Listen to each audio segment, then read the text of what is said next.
Representing Miami Full Style 2003! I just remember that was the year that I began to see things change in a way that it's becoming, whoa, it's getting big.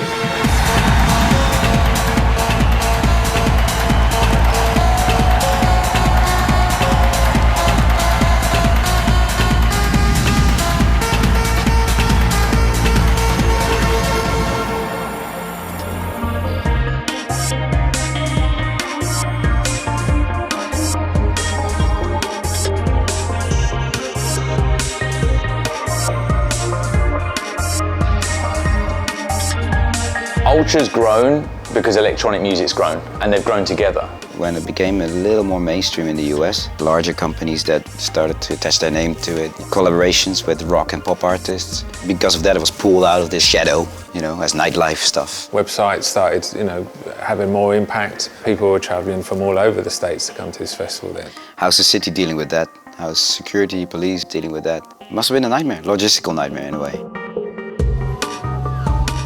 The benefits for the city in general are huge.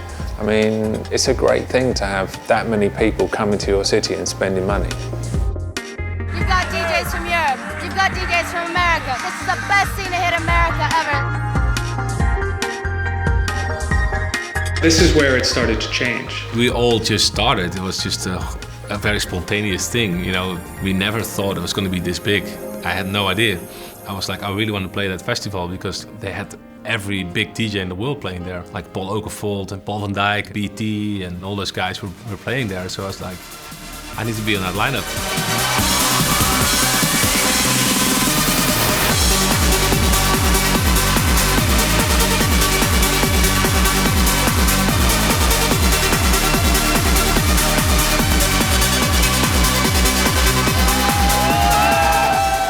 Every year it gets better and better. It's outside, the people, the music is wonderful. It's a monumental impact.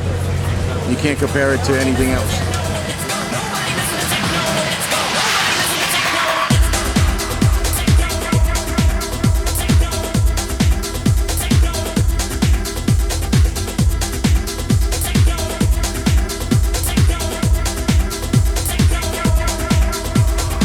There was a totally different feeling, but it was still a cool feeling. No one's got a camera out. They're just dancing. Back then, everyone's just focusing on the music and dancing and enjoying it, and their concentration is literally on the party, nothing else. I haven't seen any pyrotechnics. DJs were still playing with vinyl. It's so many things have changed during this period. But the crowd and the passion is still the same. Even without all that stuff, you can still have a great party.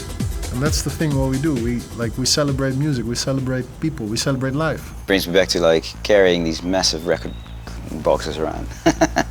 Having your weekly workout, yeah. You get there and you had no tour manager or nothing. You show up with your records, you start playing, and that's how it was. It was not like a show element or a start of the show. There was a stage and it was an empty field and maybe a porta cabin toilet.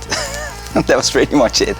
Yeah, it was just a lot more rough, if you will. It was, the real beginning. Direct from Amsterdam, DJ Tiesto.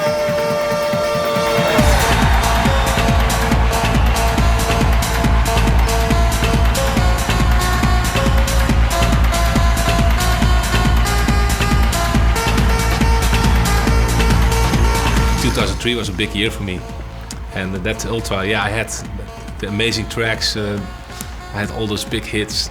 Yeah, if you look back at it now, the stage looks so small. For me, Tiesto is like the godfather of all DJs. I know there are a lot of incredible DJs that have accomplished amazing things, but Tiesto was the guy that opened all the doors in every single way.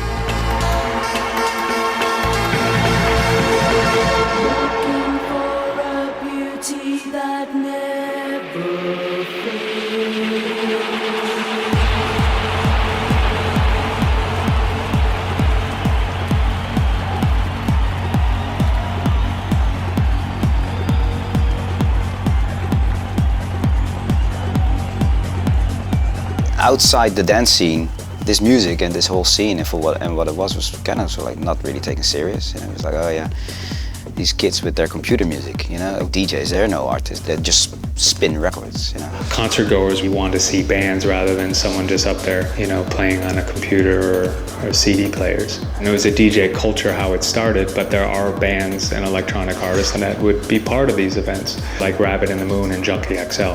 Prodigy, Underworld, it just mixes it up. It gives people a chance, especially going to the festival, to broaden their musical, you know, outlook on things. Yeah, I think that gave it definitely a more of a serious character.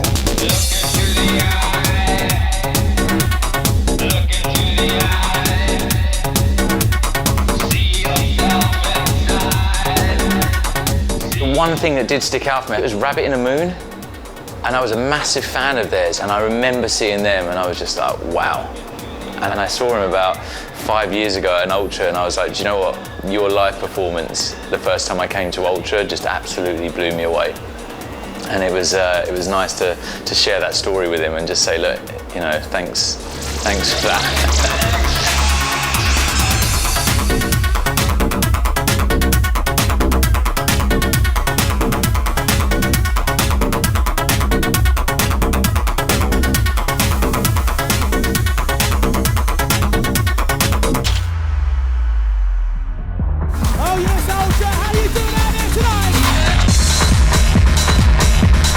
The production with Carl and his crew was just always top-notch, and I didn't have to worry about anything.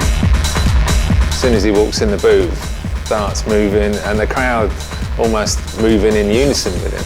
He's what you wanted, represented the industry. Push up the levels, a little bit, lads, man.